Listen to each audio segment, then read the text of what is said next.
We just had gifts. We're getting it's brand new Federico K's jersey.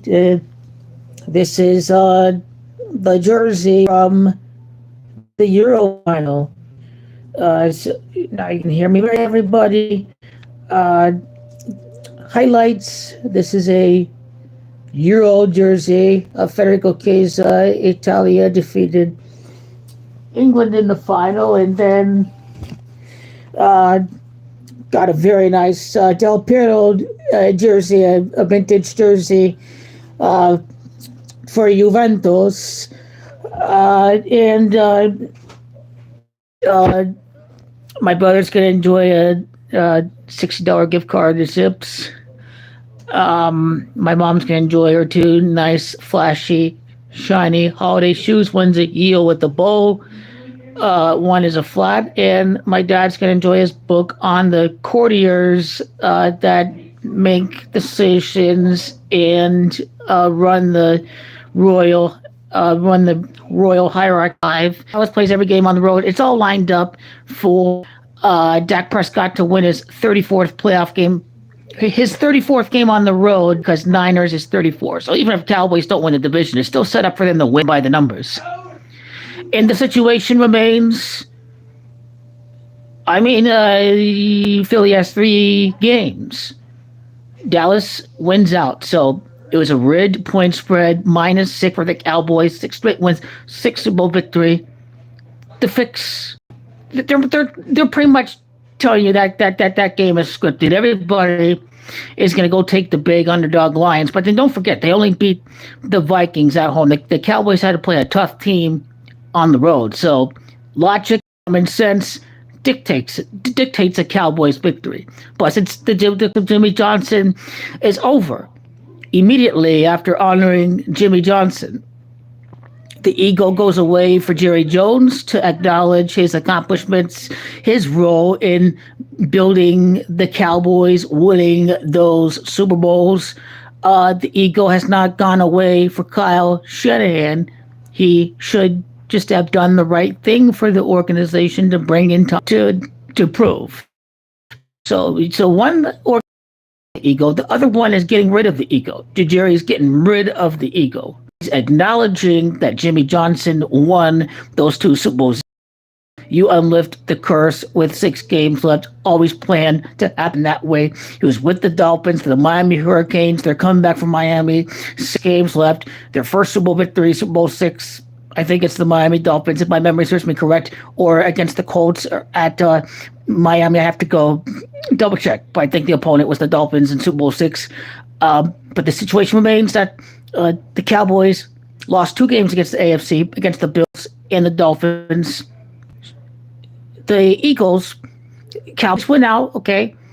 Eagles with a loss lose the division due to better conference record, because the Cowboys lost to the Bills and the Dolphins, whereas the Eagles, they got lucky against the Chiefs and the Bills, and then they beat the Patriots and the Dolphins. So the Eagles, they only lost to the Jets. So they won more games against the AFC. So Tommy Cutlets, he gets all of the Texas barbecue he can get for life, free drinks in Texas for life if he plays a role in the Dallas Cowboys Super Bowl victory. Or the Cardinals can afford to win another game because the Patriots, they won last night. So the Cardinals are at number 2. So do the Cardinals hurt themselves if they win? We'll have to find out. But divisional games, anything is possible. And they only lost by 8 points. The Cardinals, they kind of just even if they lost by 14, they still kind of they would score. San Francisco would score. Arizona would score. So the Frauds have 3 garbage opponents coming up, but the Frauds could find a way to choke if they lost against a backup quarterback. So Dallas Cowboys have a very strong chance of winning the division. They got a gift last night. The Cardinals got a gift last night. They got a gift with the Texans and teams in the AFC got a gift with the Grinch Belichick spoiling Christmas. Is anyone going to get a gift today? Is this going to be an upset? Can the winner of Super Bowl 42 shape of the Super Bowl on the 42nd day? So it still remains very intriguing. And if Tommy can finish the season strong, then he should have an opportunity to compete for the quarterback job in training camp. So Tommy DeVito is incentivized, and the Giants defense is playing a lot better in recent weeks. So the Cowboys still have a strong chance of now. They didn't control their destiny before. If the Cowboys won out and the Eagles won out, the Eagles would win the division because of better strength of victory. So the Cowboys didn't control their own destiny yesterday. If the Cowboys went out and the Eagles went out, pretty much like this. Record versus division, record against the NFC. The tiebreaker would have been the Eagles had the better strength of victory. And the Cowboys had to lose so they could have a realistic chance of having the Eagles lose. And then instead of strength of victory, it would be decided by record against the NFC. So for sure. They just had to get out of that trap of the strength of victory and kind of give the Giants something to play for, to spoil the season of the Eagles, to have the frauds play on the road, to have a fraudulent team play against the weakest division in the NFC. A fraud team playing against the NFC South would probably be the better matchup, because the Cowboys would win by 13 points. They have to go up against one of these frauds.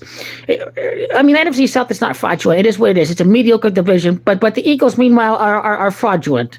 And so I think they should have to travel to Atlanta or New Orleans or Tampa or what have you. So, a lot can happen, and the script could still be in these weeks where the Eagles are not a lock to win, where they could easily lose and hand the division over to Dallas to give them the 18 straight wins at home. Who thought the Denver Broncos were going to lose last night? So and even though they were picking number 2. So my point is that players are playing for jobs on those teams like the Cardinals and the Jets and the Washington and what have you. So you get unexpected results when these players ultimately are going to be competing for jobs. Tommy DeVito is not guaranteed a future. Tommy DeVito has to come out and play. Everybody on the Giants has to come back and play and show why they need to keep their job for next year or to audition for the new team. So this is where the Eagles are going to fall into a trap. And are they going to give up on Jalen Hurts? Is he a fraudulent leader? Is he calling out? Is he pretty much absorbing? No matter if it really isn't all of your fault. You as a quarterback should always say it's all on me. But he never did that.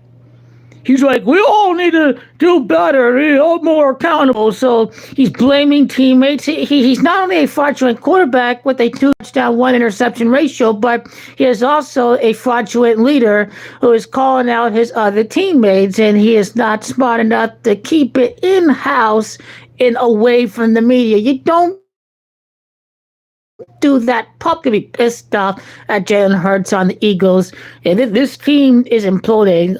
I saw real character from the Cowboys last night. They battled. They got back into the game.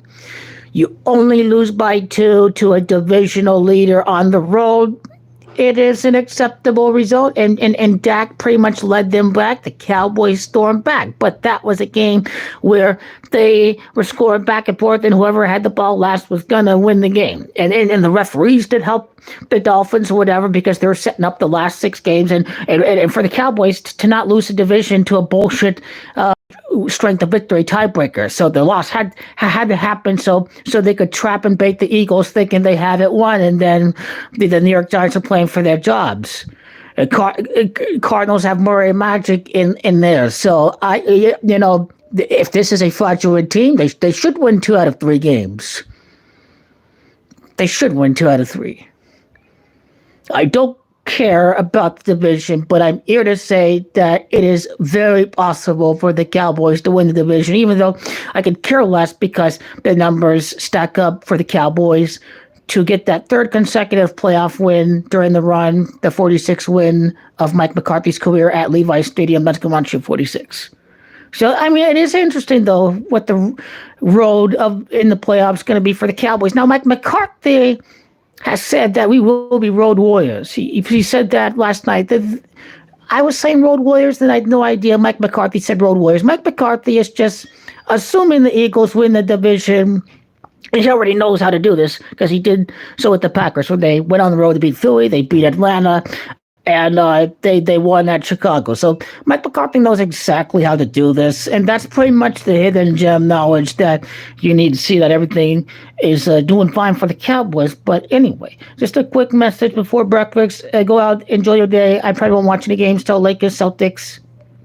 I probably should at least pay attention to the Giants game.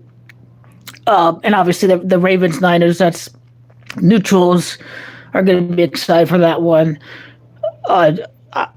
I think that game is going to be decided by 3 or 4 points. I'd be surprised if it isn't. So we'll see what happens there. But it could be scripted for Brock Purdy to be a fraudulent MVP. So kind of the matchup for the Ravens to stack the box or whatever. I think the defensive backs are going to give the fraud Purdy plenty of cushion to go out and make plays if it really is set up for him to win MVP. But Christian McCaffrey is that dude, and he's going to be shut down. This January, Dallas is going to absolutely win the game with the secondary. They're going to load up on the box, and they're going to say, we're going to go one-on-one, and we're going to show we're the best secondary in the NFL. And the Cowboys do have the best secondary in the NFL. Micah Parsons is going to play super possessed to go out and make that one game-changing play, that one strip sack, fumble to change the game with the field position. So it's all about reversing the curse of Jimmy. For Jerry to get rid of the ego is what it comes down to acknowledge the role that Jimmy Johnson had in winning him his Super Bowls, and he got rid of the ego. Kyle Shanahan, he messed up. He should have let go of the ego and let Tom Brady. They're going to regret not signing Tom Brady. I guarantee you, this could be the worst decision in the history of professional sports, to not sign Tom Brady for a 1-2 year rental. The worst decision in the history of professional sports. To not sign the GOAT, the biggest 49er fan in the world. That is the worst decision ever in the history of professional sports. Merry Christmas, and in advance, Happy New Year, Michigan and Alabama, to begin the new year. To begin right off the bat with a big win for Michigan. So definitely the best fan. The best time of year to be a sports fan is right now with the playoffs around the corner. So enjoy. Have a great day with your families. Merry Christmas. Stay safe. Happy New Year. Enjoy the day.